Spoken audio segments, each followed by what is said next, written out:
Hey, Legal Eagles. I have a new review of comic reviews of Fate. And of course, they're always brought to you by my own comic book, Red Knight. Issue 7 is out. You can get it at Manos Publishing at Etsy.com and PrimalPaperComics.com. Check out the sites below. Also, I just want to make one minor Manos note here. I've started a Facebook page where basically you can catch all my wacky hijinks on Facebook.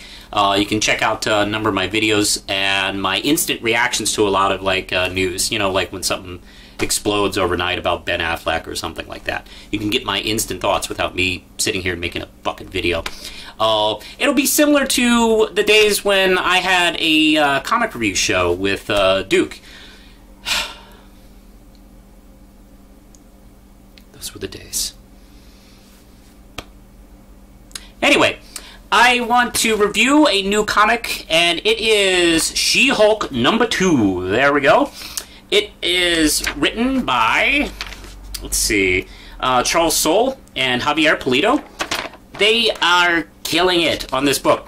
Last issue, we start a new series fresh where Jennifer quits in kind of a huff because her new partners were kind of assholes. So she decided to do something she's never really done before. She started her own practice, which is kind of risky because never done that before, and she's not the best with money, and she's not, I don't know, I've never really considered Jen to be a leader, as much as kind of, she's a little bit more of a free spirit, actually, than some of the other heroes.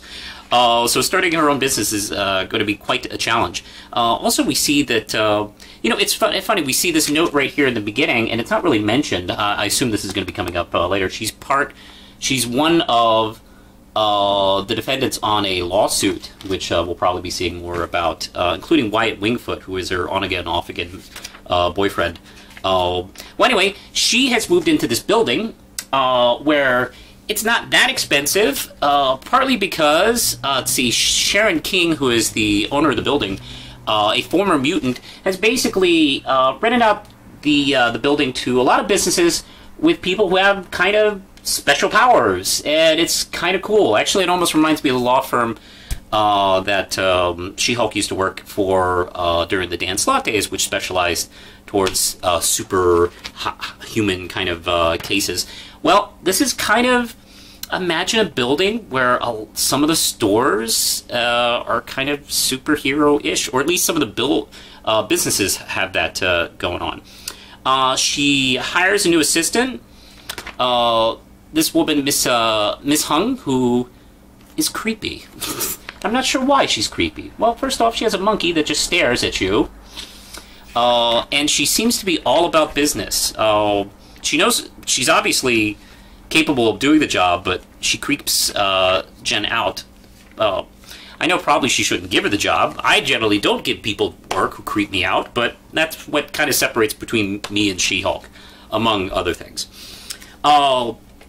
To get away from a slow slow first couple of days of business, she goes and hangs out with Patsy Walker, Hellcat, to kick the crap out of some AIM agents, which they do, and it is slightly harrowing for a second because one of them is in a robot suit grabs Hellcat by the neck and is going to kill her, where She-Hulk basically bluffs or not bluffs him to let it go by scaring the shit out of him.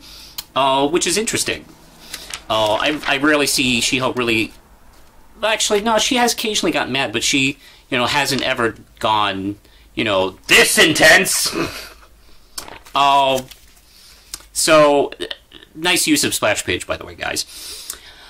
Anyway, the issue ends with some of a cliffhanger. I'm not going to say who shows up, but he needs some help. Almost in a kind of Sam Spade lawyer kind of situation problem, which is going to lead to an interesting story, I'm wagering. First off, I want to say this carries over very well from the previous issue. I really like the series that's being set up here. And also, I did have some minor worries that this was going to be more of a standard human drama series with no superhero action or very little, and This issue, I think, satisfied me very well. And also, it's nice seeing Hellcat. She's not, of course, the most popular character, but I do enjoy seeing her when she shows up. She's always a really interesting hoot. This, I think, even improves on the first issue. I loved it a lot. This is 5 RAM chips. If you're a fan of She-Hulk, or if you're a fan of this kind of approach to superheroes, where it's similar to Hawkeye, where you get to see the superhero in their non-superhero stories, it's really well done here, and I really enjoyed it a lot. By the way, I should say one more time that I love Polito's art, and I've said this before, I'll say it again, his work kind of reminds me of a nice mix of, like, you know, classic Kirby and Ditko, maybe Herb Trimble, and a little bit of indie kind of mixed in there. His work never kind of, like, forgets being mainstream enough, where it has a nice cartoony look, but it also has this kind of, really does have this kind of independent comic quality to it that I think really gives his work a nice energy. And his She-Hulk is beautiful and I think really distinct. He also shows a really fun-looking Hellcat. Dig it, dig it, dig it. I go right now and go buy it or download it or whatever the fuck you kids do now. 5 RAM chips. Hope you enjoy it. Push the button, Lindsay.